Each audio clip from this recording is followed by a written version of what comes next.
Hello students, આજે આપણે ધોરણ 12ના ચેપ્ટર નંબર 13ના લેક્ચર નંબર 14માં વૃદ્ધિના નમૂનાઓ અથવા વસ્તીની અંદર વૃદ્ધિની રીત કેવી છે, વસ્તીની અંદર વૃદ્ધિની ભાત અથવા ઢબ કેવી છે, તો એવા વૃદ્ધિના બે પ્રકારની રીત, બે પ્રકારના નમૂનાઓ જેનો આપણે ગ્રાફ ઉપરથી અભ્યાસ કરવાનો છે.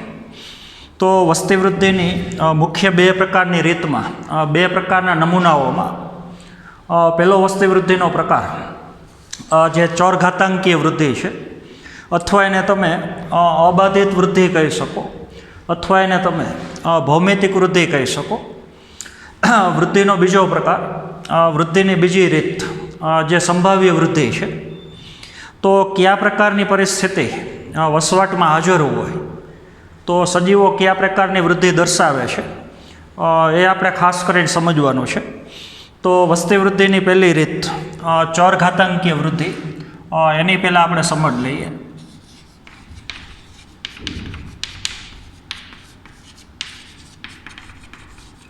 અથવા એને તમે અબાધિત વૃદ્ધિ કહી શકો, અથવા એને તમે ભૌમિતિક વૃદ્ધિ કહી શકો.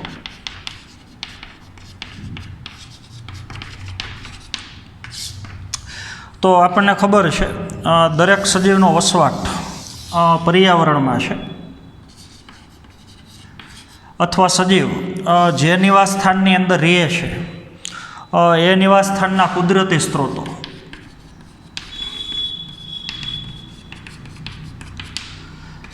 તો સજીવ જીવનચક્ર પૂરું કરવા માટે પર્યાવરણનો ઉપયોગ કરે છે, કુદરતી સ્ત્રોતનો ઉપયોગ કરે છે. સજીવને વસવાટ માટે નિવાસ સ્થાનની અંદર જગ્યા મળવી જોઈએ, પાણી મળવું જોઈએ, પૂરતો ખોરાક મળવો જોઈએ.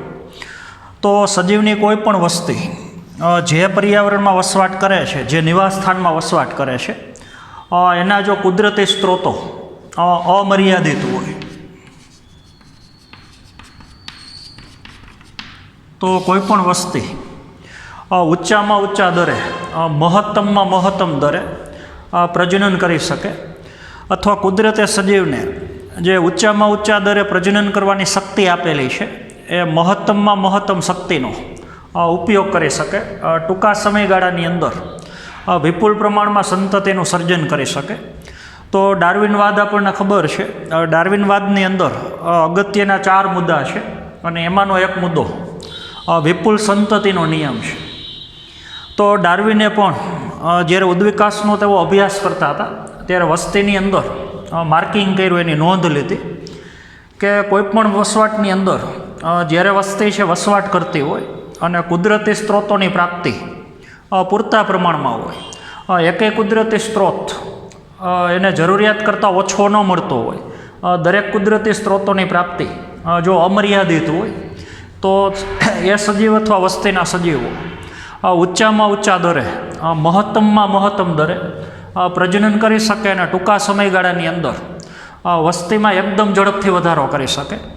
તો જ્યારે કુદરતી સ્ત્રોતો અમર્યાદિત હોય ત્યારે થતી વૃદ્ધિને આપણે અબાધિત વૃદ્ધિ કહીએ છીએ, બાધા વગરની, અડચણ વગરની વૃદ્ધિ.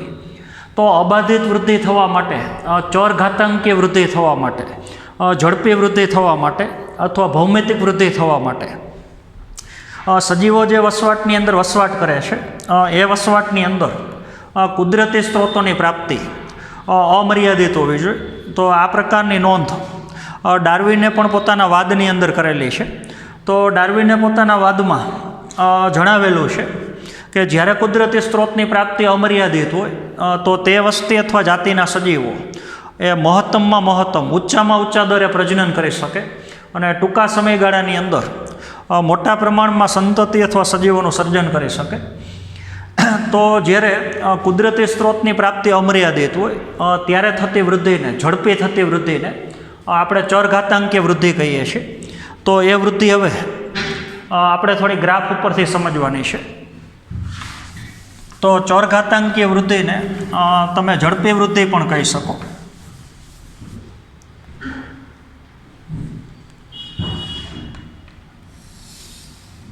તો એનો આપણે ગ્રાફ દર્શાવીએ તો એક અક્ષ ઉપર સજીવની સંખ્યા બતાવેલી છે, અથવા એને તમે વસ્તીનું કદ કહી શકો, અને એક અક્ષ ઉપર સમયગાળો બતાવેલો છે. તો જો આપણે સમયગાળા ટી વિરુદ્ધ વધતી સજીવોની સંખ્યા, વધતું વસ્તીનું કદ, એનો ગ્રાફ દર્શાવીએ તો એ ગ્રાફ આપણને જે આકારનો મળે છે, તો એને તમે જે આકારની વસ્તી વૃદ્ધિ કહી શકો. તો આપણને ખબર છે શરૂઆતમાં સજીવોની સંખ્યા ઓછી હોય છે, તો વસ્તી વૃદ્ધિ થાય છે પણ ધીમે ધીમે થાય છે. તો જ્યારે સજીવોની સંખ્યા ઓછી હોય ત્યારે શરૂઆતમાં જે સજીવોની સંખ્યામાં ઉમેરો છે એ ધીમે ધીમે થાય છે, અને એક સમય એવો આવશે કે એકદમ ઝડપથી ટૂંકા સમયગાળામાં સજીવોની સંખ્યા એકદમ વધી જાય છે. તો ટૂંકા સમયગાળાની અંદર એકદમ સજીવોની સંખ્યામાં ઝડપથી વધારો થવાની ક્રિયા, અને જે વૃદ્ધિને આપણે ચરઘાતાંકીય વૃદ્ધિ કહીએ છીએ. તો ચરઘાતાંકીય વૃદ્ધિ એની ગણતરી કરવા માટેનું એક સૂત્ર, તો આપણને ખબર છે શરૂઆતમાં વસ્તીનું કદ, જેને આપણે એનથી બતાવીએ છીએ. તો એન કદ ધરાવતી વસ્તી, બીજું આપણે લેવાનું છે સમયગાળો, ટી સમયગાળામાં કેટલી વૃદ્ધિ કરે છે. એન કદ ધરાવતી વસ્તી એટલે કે શરૂઆતમાં વસ્તીનું કદ એન છે, અને ટી સમયગાળાના અંતે, દાખલા તરીકે 1 વર્ષ પછી વસ્તીનું કદ કેવડું હશે એ આપણે શોધવું હોય, તો એના માટે એક આપણે જન્મદરનો ઉપયોગ કરીએ છીએ, અને બીજું મૃત્યુદરનો ઉપયોગ કરીએ છીએ. જન્મદરને આપણે સ્મોલ બીથી બતાવીએ છીએ, અને મૃત્યુદરને સ્મોલ ડીથી દર્શાવીએ છીએ. બી અને ડી પ્રતિ વ્યક્તિ દીઠ વર્ષના અંતે કેટલા વ્યક્તિનો ઉમેરો થાય છે.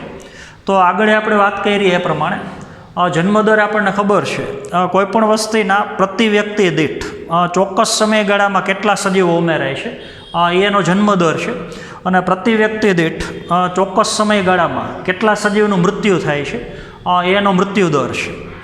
તો હવે આપણે ટી સમયગાળાના અંતે વસ્તીનું કદ કેવડું હશે, ચરઘાતાંકીય વૃદ્ધિ કેટલી હશે એ આપણે શોધવું હોય, તો એના માટેનું એક સૂત્ર છે dn upon dt is equal two r into n.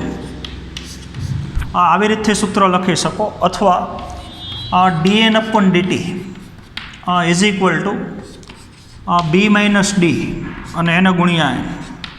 આ રીતથી તમે વસ્તી ગણતરી કરી શકો. તો હવે આપણને ખબર છે b minus D is equal two કહી શકો r. તો r બરાબર વસ્તી વૃદ્ધિનો દર છે. તો જન્મદરમાંથી મૃત્યુદર બાદ કરો તો જે આપણને મૂલ્ય મળે છે એ વસ્તી વૃદ્ધિ એના દરનું મૂલ્ય મળે છે. તો r બરાબર પ્રાકૃતિક વૃદ્ધિનો આંતરિક દર કહી શકો, કુદરતી રીતે વસ્તી જે વૃદ્ધિ પામે છે એનો આંતરિક દર, તો જેનું મૂલ્ય તમે જન્મદર અને મૃત્યુદર એના ઉપરથી મેળવી શકો. તો ઉપરનું નીચેનું સૂત્ર ઉપર મુજબ એ તમે લખી શકો. B minus D is equal to R છે, તો DN upon DT is equal to R into N કહી શકો.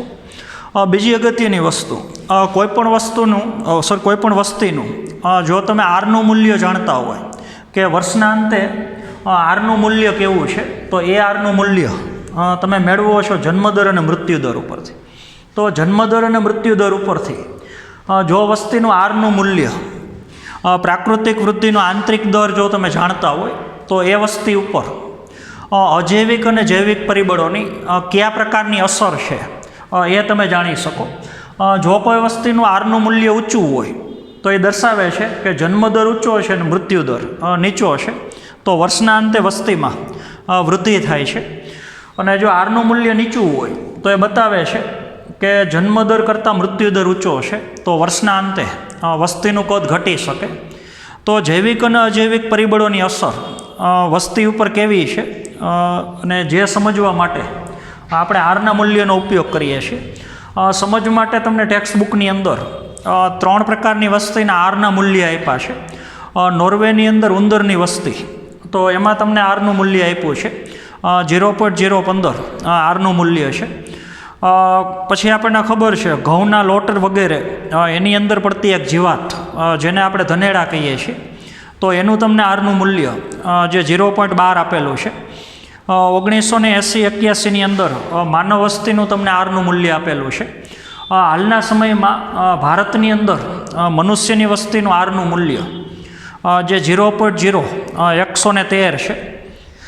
પહેલાંના સમય કરતાં અત્યારે આરનું મૂલ્ય ઘટ્યું છે, અને ઘટ્યું છે એનું કારણ એજ્યુકેશનને બધી જરૂરિયાતો છે. તો આપણને ખબર છે કે એક જ વસ્તીનું અલગ અલગ વર્ષની અંદર જન્મદર અને મૃત્યુદર અલગ અલગ હોય, તો એક જ વસ્તીનું અલગ અલગ વર્ષની અંદર આરનું મૂલ્ય છે અલગ અલગ હોઈ શકે. તો હવે આપણે કહી શકીએ કે ચરઘાતાંકીય વૃદ્ધિ એટલે વસ્તી જે વસવાટની અંદર વસવાટ કરે છે ત્યાં કુદરતી સ્ત્રોતોની પ્રાપ્તિ.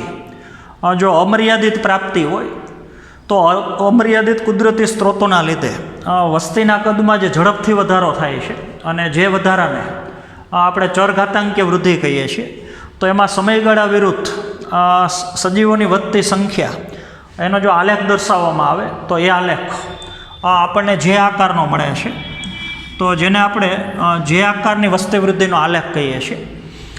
બીજી અગત્યની વસ્તુ, ચરઘાતાંકીય વૃદ્ધિની ગણતરી સામાન્ય સૂત્ર દ્વારા તો કરી જ શકો, પણ એના સિવાયનું બીજું એક સૂત્ર છે જેને આપણે ગણતરી માટેની મૂળભૂત કલનની રીત એટલે કે ગણતરી માટેની વિશિષ્ટ રીત કહીએ છીએ. તો એ સૂત્રનો ઉપયોગ કરીને પણ ચરઘાતાંકીય વૃદ્ધિ એની આપણે ગણતરી કરી શકીએ. તો એ સૂત્ર આપણે જોઈએ, તો જેની અંદર તમને અલગ અલગ સમયગાળો બતાવેલો છે. તો એ સૂત્રની આપણે ચર્ચા કરીએ. તો dn/dt = r × n. તો ત્યાં આપણે બીજી રીતથી સૂત્ર આવું લખી શકીએ, nt = તો nt બરાબર એટલે કે ટી સમયગાળા પછી વસ્તીનું કદ કેવડું હશે. દાખલા તરીકે આપણે સમયગાળો 1 વર્ષનો લીધો છે, તો ટી સમયે વસ્તીનું કદ n હોય, તો t+1 સમય પછી વસ્તીનું કદ કેવડું હશે, તો nt બરાબર ટી સમયગાળા પછી વસ્તીનું કદ જે આપણે શોધવાનું છે = n0. તો n0 એટલે શરૂઆતમાં શૂન્ય સમયે વસ્તીનું કદ. આજે વસ્તીનું કદ 1000 છે, તો n0નું મૂલ્ય 1000 છે. અને 1 વર્ષ પછી વસ્તીનું કદ કેવડું થવાનું છે ટી સમયગાળા પછી એ આપણે શોધવાનું છે, અને ઇન્ટુ e⁻rt. તો જ્યાં nt બરાબર ટી સમયગાળા પછી ચોક્કસ સમયગાળા પછી વસ્તીનું કદ કેવડું હશે જે આપણે શોધવાનું છે. શરૂઆતમાં વસ્તીનું કદ શૂન્ય સમયે વસ્તીનું કદ n0થી બતાવેલું છે. e બરાબર પ્રાકૃતિક લઘુગુણકની કિંમત મૂકવાની છે. તો e બરાબર તમને ખબર છે 2.71828. આ એનું મૂલ્ય છે, જે મૂલ્ય આપણે સીધું મૂકવાનું છે. r બરાબર હમણાં આપણે વાત કરી એ પ્રમાણે, તો એ તમને ખબર છે પ્રાકૃતિક વૃદ્ધિનો આંતરિક દર છે, અને ટી બરાબર જે સમયગાળો છે. તો આ બધા મૂલ્યો જો તમે વસ્તીના જાણતા હોય તો એના ઉપરથી તમે ચરઘાતાંકીય વૃદ્ધિ એની ગણતરી કરી શકો. તો હવે તમે કહી શકો કે કોઈ વસ્તી માટે કુદરતી સ્ત્રોતોની પ્રાપ્તિ પૂરતા પ્રમાણમાં હોય, કુદરતી સ્ત્રોતો અમર્યાદિત રીતે પ્રાપ્ય હોય, તો ટૂંકા સમયગાળાની અંદર વસ્તીના સજીવો ઊંચામાં ઊંચા દરે પ્રજનન કરી અને ટૂંકા સમયગાળાની અંદર પુષ્કળ પ્રમાણમાં મોટા પ્રમાણમાં સજીવોની સંખ્યામાં વધારો કરી શકે. પણ ડાર્વિનના નિયમ પ્રમાણે આપણે જાણીએ છીએ કે કોઈ પણ વસ્તી લાંબા સમય સુધી ઊંચામાં ઊંચા દરે પ્રજનન ન કરી શકે, કારણ કે કોઈ પણ વસ્તી માટે ખરેખર કુદરતી રીતે કુદરતી સ્ત્રોતોની પ્રાપ્તિ લાંબા સમય સુધી ક્યારેય અમર્યાદિત ન હોય. એક સમય 100% એવો આવશે કે કુદરતી સ્ત્રોતોની પ્રાપ્તિ અમર્યાદિતમાંથી મર્યાદિત થઈ જશે, અને ત્યારે વસ્તીની અંદર ચરઘાતાંકીય વૃદ્ધિ થતી અટકી જશે. પણ જો કુદરતી સ્ત્રોતની પ્રાપ્તિ અમર્યાદિત હોય તો હાથી જેવા પ્રાણીઓ, હાથીની વસ્તી આપણને ખબર છે કે એમાં ધીમે ધીમે સજીવની સંખ્યા વધે છે. તો હાથી માટે પણ જો કુદરતી સ્ત્રોતો અમર્યાદિત હોય અને જો હાથીની વસ્તીમાં ચરઘાતાંકીય વૃદ્ધિ થાય તો હાથીની વસ્તીમાં પણ ધીમે ધીમે સજીવની સંખ્યા ઉમેરાતી હોવા છતાં ટૂંકા સમયગાળાની અંદર હાથીની વસ્તીનું કદ એકદમ મોટું થઈ શકે. તો ચરઘાતાંકીય વૃદ્ધિની અંદર સજીવોની સંખ્યામાં કેટલો ઝડપથી વધારો થાય છે એ સમજાવવા માટે તમને રાજા અને પ્રધાનનું એક ઉદાહરણ આપ્યું છે. તો રાજા અને પ્રધાન શતરંજની જ્યારે રમત રમે છે, તો શતરંજ તમને ખબર છે, ચેસની આપણે વાત કરીએ છીએ, તો એ ગેમની અંદર 64 ખાના હોય છે. તો રાજા છે પ્રધાન સાથે એવી શરત રાખે છે, તો પ્રધાનની એક માંગ હોય છે કે જો શતરંજની ગેમની અંદર પ્રધાન જીતે તો રાજાએ એને અમુક ઘઉંના દાણા આપવાના હોય છે. તો રાજાને એવું લાગે છે કે આ તો સામાન્ય શરત છે, પણ પ્રધાનની શરત એવી હોય છે કે જો શતરંજની ગેમ પ્રધાન જીતે તો પ્રથમ ખાનાની અંદર 1 દાણો, બીજા ખાનામાં એના કરતાં ડબલ એટલે કે 2 દાણા, ત્રીજા ખાનામાં એના કરતાં ડબલ 4 દાણા. તો દરેક ખાનામાં ઘઉંના દાણાની સંખ્યા દર વખતે બમણી કરવાની હોય છે. તો શતરંજ રમ્યા પછી રાજા હારી જાય છે અને પ્રધાન જીતી જાય છે. તો જ્યારે રાજાએ ખાનાની અંદર ઘઉંના દાણા મૂકવાની શરૂઆત કરી, તો પહેલાં ખાનામાં 1, બીજામાં 2, ત્રીજામાં 4, તો ઉત્તરોત્તર દાણાની સંખ્યા વધતી ગઈ. ત્યારે રાજાને ખરેખર ખબર પડી કે દાણાની સંખ્યા છે લાખોની પણ કરોડોમાં છે. તો એવી જ રીતથી પ્રાકૃતિક પર્યાવરણમાં પણ જો કુદરતી સ્ત્રોતોની પ્રાપ્તિ પૂરતા પ્રમાણમાં હોય તો ટૂંકા સમયગાળામાં સજીવોની સંખ્યા છે એ ચરઘાતાંકીય રીતે વધે છે. પેરામિસિયમમાં તમે એવું કરી શકો. લેબોરેટરીની અંદર એક પેટ્રી ડીશમાં જો આપણે પેરામિસિયમનો ઉછેર કરતા હોય અથવા બેક્ટેરિયાનો ઉછેર કરતા હોય, તો પેરામિસિયમ અથવા બેક્ટેરિયા દ્વિભાજનની ક્રિયા દ્વારા ટૂંકા સમયગાળામાં પોતાની સંખ્યામાં વધારો કરે છે. તો દ્વિભાજન તમને ખબર છે, 1 કોષમાંથી 2 કોષ, પાછું એનું વિભાજન થાય તો 4 કોષ, 8 કોષ, 16 કોષ, એમ ટૂંકા સમયગાળાની અંદર મોટા પ્રમાણમાં પેરામિસિયમની સંખ્યામાં વધારો થાય છે. તો આપણે સમજ્યા કે ચરઘાતાંકીય વૃદ્ધિ કઈ રીતથી થાય છે અને ચરઘાતાંકીય વૃદ્ધિ થવા માટેનું મુખ્ય કારણ કયું છે. તો હવે વૃદ્ધિનો બીજો નમૂનો, વૃદ્ધિની બીજી ભાત અથવા વૃદ્ધિની બીજી રીત જે સંભાવ્ય વૃદ્ધિ છે. તો આપણને ખબર છે કે મોટાભાગના કુદરતી વસવાટની અંદર કુદરતી સ્ત્રોતોની પ્રાપ્તિ લાંબા સમય સુધી અમર્યાદિત ન હોઈ શકે. તો મોટાભાગના વસવાટમાં મોટાભાગના કુદરતી સ્ત્રોતોની પ્રાપ્તિ જે મર્યાદિત હોય છે, એટલે કે વસ્તી જે વસવાટમાં વસવાટ કરે છે ત્યાં કુદરતી સ્ત્રોતોની પ્રાપ્તિ જો મર્યાદિત હોય તો ત્યારે થતી વૃદ્ધિની રીત, વૃદ્ધિની ભાત, જેને આપણે સંભાવ્ય વૃદ્ધિ કહીએ છીએ, તો એની આપણે થોડીક સમજ લઈએ. તો વૃદ્ધિની રીતનો બીજો પ્રકાર જે સંભાવ્ય વૃદ્ધિ છે, અને સંભાવ્ય વૃદ્ધિ થવા માટેનું કારણ જે કુદરતી સ્ત્રોતો છે એની પ્રાપ્તિ મર્યાદિત હોય છે. તો વસ્તી જે વસવાટમાં વસવાટ કરે છે એ વસવાટના કુદરતી સ્ત્રોતો જ્યારે મર્યાદિત હોય, લિમિટેડ હોય, તો ત્યારે થતી વૃદ્ધિને આપણે સંભાવ્ય વૃદ્ધિ કહીએ છીએ. તો આપણને ખબર છે કે કુદરતની અંદર વસવાટ કરતી મોટાભાગની વસ્તીઓ, વનસ્પતિ અને પ્રાણીની મોટાભાગની વસ્તીઓ, એમાં વસ્તી વૃદ્ધિનો પ્રકાર સંભાવ્ય વૃદ્ધિ છે, કારણ કે મોટાભાગના વસવાટની અંદર કુદરતી સ્ત્રોતોની પ્રાપ્તિ મર્યાદિત છે. તો આપણને ખબર છે કે કોઈપણ વસ્તીની અંદર જેમ જેમ સજીવની સંખ્યા વધતી જાય એમ કુદરતી સ્ત્રોતો ધીમે ધીમે ઓછા પડતા જાય, મર્યાદિત થતા જાય. તો એ સ્ત્રોતની પ્રાપ્તિ કરવા માટે સજીવ વચ્ચે સ્પર્ધા થાય છે. તો સ્પર્ધાની અંદર જે સજીવો જીતે છે એ લાંબુ જીવે છે, એનું આયુષ્ય ચિરંજીવી હોય છે. તો એ જાતિઓ અથવા એ વસ્તી પોતાનું અસ્તિત્વ ટકાવી શકે છે, અને સ્પર્ધાની અંદર જે જાતિઓ હારી જાય છે એને કુદરતી સ્ત્રોતની પ્રાપ્તિ ઘટતી જાય છે. તો એનો પ્રજનનનો દર ધીમે ધીમે ઘટતો જાય છે, અને એ જાતિનું અસ્તિત્વ પૂરું થવાની શક્યતા પણ ઊભી થાય છે. તો કુદરતી સ્ત્રોતોની પ્રાપ્તિ જ્યારે મર્યાદિત હોય તો એ કુદરતી સ્ત્રોતોને મેળવવા માટે સજીવ વચ્ચે સ્પર્ધા થાય છે, અને સ્પર્ધાની અંદર જે સજીવો ફાવી જાય છે, જીતી જાય છે, એ સજીવો લાંબુ જીવે છે. તો જેને આપણે ડાર્વિનના નિયમ પ્રમાણે યોગ્યતમની ચિરંજીવિતા કહીએ છીએ. તો યોગ્ય પાત્ર લાંબા સમય સુધી પોતાનું અસ્તિત્વ ટકાવી શકે છે, અને વસ્તી વૃદ્ધિનો દર અમુક મર્યાદામાં જાળવી શકે છે. તો જ્યારે કુદરતી સ્ત્રોતની પ્રાપ્તિ છે એ મર્યાદિત હોય તો સંભાવ્ય વૃદ્ધિ કઈ રીતથી થાય છે, તો તો એ ખાસ આપણે સમજવાનું છે. તો એમાં પણ આપણે સમયગાળા વિરુદ્ધ વધતી સજીવની વસ્તી અથવા વસ્તીનું કદ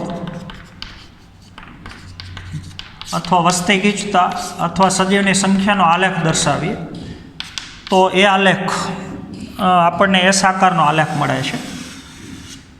તો એમાં તમે 3 પ્રકારના પરિણામ જોઈ શકો છો. તો જ્યારે કુદરતી સ્ત્રોતની પ્રાપ્તિ વસવાટની અંદર મર્યાદિત હોય તો મર્યાદિત કુદરતી સ્ત્રોતોની અંદર વૃદ્ધિ પામતી વસ્તીમાં 3 પ્રકારની વૃદ્ધિ છે. શરૂઆતમાં વૃદ્ધિનો દર ધીમો હોય છે. તો જે શરૂઆતની અવસ્થા છે એને આપણે ધીમી વૃદ્ધિ કહીએ છીએ. તો સજીવની સંખ્યા વધે છે પણ ધીમે ધીમે વધે છે. વચ્ચેનો સમયગાળો એવો છે કે એમાં ટૂંકા સમયગાળામાં એકદમ સજીવની સંખ્યા વધે છે. એને આપણે ઝડપી વૃદ્ધિની અવસ્થા કહીએ છીએ. અને એક સમય એવો આવે છે કે કુદરતી સ્ત્રોતો મર્યાદિત થઈ જાય છે. તો એનાથી વધારે સજીવો હવે આ વસ્તીમાં સમાવિષ્ટ નથી. તો ફરી પાછું વૃદ્ધિની પ્રક્રિયા ધીમી પડે છે. તો એને આપણે મંદ વૃદ્ધિની અવસ્થા કહીએ છીએ. અને એક સમય એવો આવે છે કે વસ્તી વૃદ્ધિ થતી અટકી જાય છે. તો એને આપણે સ્થાયી વૃદ્ધિની અવસ્થા કહીએ છીએ. તો તમે જોઈ શકો છો કે જ્યારે કુદરતી સ્ત્રોતોની પ્રાપ્તિ મર્યાદિત હોય તો મર્યાદિત કુદરતી સ્ત્રોતોની અંદર વૃદ્ધિ પામતી વસ્તીમાં વસ્તી વૃદ્ધિનો આલેખ જે આપણને સિગ્મોઇડ આલેખ અથવા એસ આકારનો આલેખ મળે છે. તો એની અંદર 3 પ્રકારના પરિણામ મળે છે. શરૂઆતમાં વૃદ્ધિ છે ધીમી હોય છે. વચ્ચેના સમયગાળામાં વૃદ્ધિ એકદમ ઝડપી હોય છે. અને ફરી પાછો એક સમય એવો આવે છે જ્યાંથી કુદરતી સ્ત્રોતો મર્યાદિત થઈ જાય ત્યારથી પાછી વૃદ્ધિ ધીમી પડે છે, જેને આપણે મંદ વૃદ્ધિની અવસ્થા કહીએ છીએ. તો હવે તમે જોઈ શકો છો કે જો કુદરતી સ્ત્રોતોની પ્રાપ્તિ મર્યાદિત હોય તો સતત એ વસ્તીની અંદર સજીવની સંખ્યા ઉમેરાઈ ન શકે. તો એના માટેનું કારણ વહન ક્ષમતા છે. અને વહન ક્ષમતાને આપણે કે દ્વારા દર્શાવીએ છીએ, કેરિંગ કેપેસિટી. તો વહન ક્ષમતા એટલે શું એ થોડું આપણે સમજવાનું છે.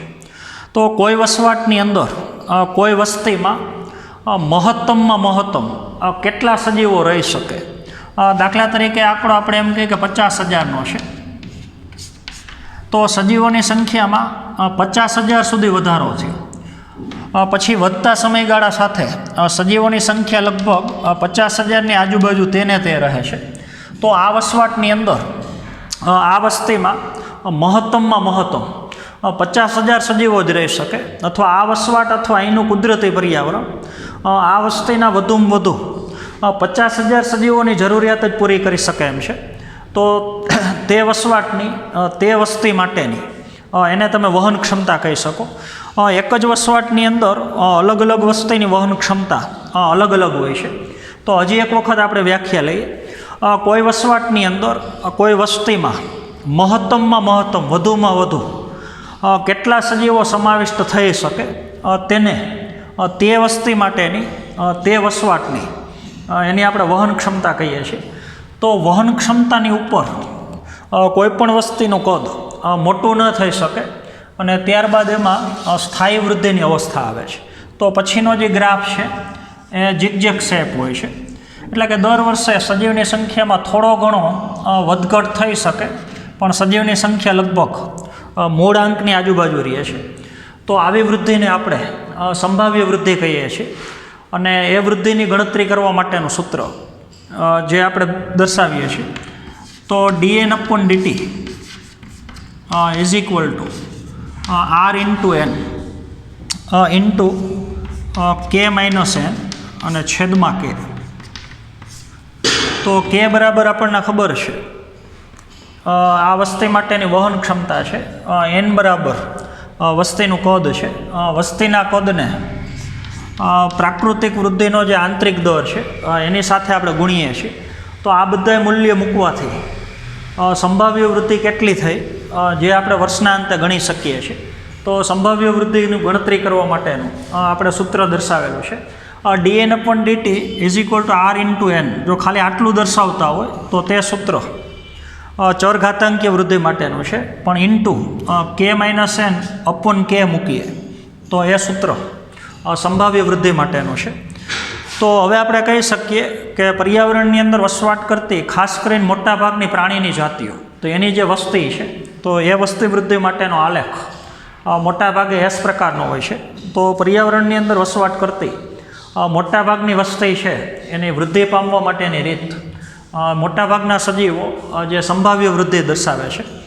આવું તમને મનુષ્ય માટેનું ઉદાહરણ આપ્યું છે કે ભારતની અંદર છેલ્લા 100 વર્ષની અંદર મનુષ્યની વૃદ્ધિ માટેનો આલેખ કયા પ્રકારનો હોય, તો એ આલેખ અંદાજિત આપણને એસ આકારનો આલેખ મળે છે.